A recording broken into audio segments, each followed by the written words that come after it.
ध्यान को लेके कुछ बातों को समझना बहुत आवश्यक है। पहला, ध्यान करने के लिए एक शरीर का होना आवश्यक है। ऐसे शरीर का होना जो ध्यान कर सकता है। आप ऐसा नहीं कह सकते कि सभी मेडिटेशन कर लेंगे। ये ऐसे ही है जैसे आप बोलें कि सभी डांस कर सकते हैं या सभी गा सकते हैं। गाना एक बहुत अच्छा अभ्यास है, बहुत अच्छी चीज़ है। नाचना भी बहुत अच्छा एक अभ्यास, एक अच्छा आपके लिए मनोरंजन का विषय है। लेकिन सब नाच नहीं पाते, सब गा नहीं पाते। वो स्किल डेवलप करना बहुत ज़रूरी है। ऐसे ही मेडिटेशन में याद रखें, अगर आप मेडिटेटिव बॉडी तैयार नहीं कर रहे, एक ऐसा शरीर जो ध्यान कर सकता हो वो नहीं कर रहे, तो फिर ध्यान नहीं होगा। फिर चाहे आप 1 मिनट आंख बंद करके बैठें या घंटों आंख बंद करके बैठें, ध्यान समझ नहीं आएगा।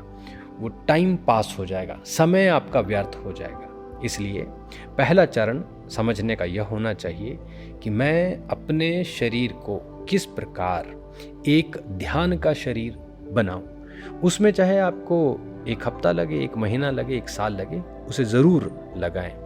एक बार जब कंटेनर तैयार हो जाएगा, एक बार जब आपके पास साधन तैयार हो जाएगा, तो उसका उपयोग फिर हम अपनी बुद्धि अनुसार, ज्ञान अनुसार कर सकते हैं।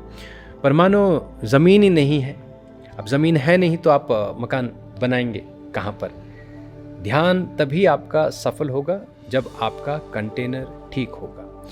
इसी अभ्यास में कुछ बड़े सरल मेडिटेशन के टेक्निक्स हैं, कुछ ऐसे विद्याएं हैं जो आप इमीडिएट शुरू कर सकते हैं। जैसे एक अभ्यास है जिसका नाम है स्थिति ध्यान। कहाँ मैं हूँ और ये जो सरकमस्टांस है, ये जो सिचुएशन है, ये कैसी है। तो आप अपनी जगह जहाँ बैठे हैं वो थोड़ा अनुभव करो। आगे क्या है, बाएं क्या है, दाएं क्या है, पीछे क्या है, ऊपर क्या है। और फिर आंख बंद करके सबको फिर से देखो, आंख बंद करके, कि क्या क्या मैंने देखा, क्या मेरे मस्तिष्क ने उसको कैप्चर किया, क्या मेरे पास ये कला है, क्या मैं इसको स्टोर कर सकता हूँ। जब आप इसमें थोड़ा बढ़ना शुरू हो जाएंगे तो आपकी कैपेसिटी अच्छी हो जाती है। आपको चीज़ें और गहरे रूप में उनका जो भाव है या अर्थ है वो समझना आना शुरू हो जाता है। तो इसी में आप जब आगे बढ़ते चले जाएंगे, फिर आप गहरा उतर सकते हैं त्राटक जैसी विद्याओं में, या फिर सूर्य प्रकाश के जो गहरे अभ्यास हैं उनमें, जल ध्यान से संबंधित जितने भी अभ्यास हैं उनमें आप और गहरा उतर सकते हैं। और होगा क्या, जैसे जैसे आप अपनी मेडिटेशन की पावर को बढ़ाते चले जाएंगे, आपका अपने शरीर पर, अपने मन पर, अपनी आत्मा पर एक नियंत्रण स्थापित हो जाएगा। और जब मनुष्य का नियंत्रण होगा, वो समझ पाता है शरीर, मन और बुद्धि, आत्मा, ये सब क्या है, तो इस संसार को और जो बाहरी जगत है उसको समझने में उसे सरलता हो जाती है।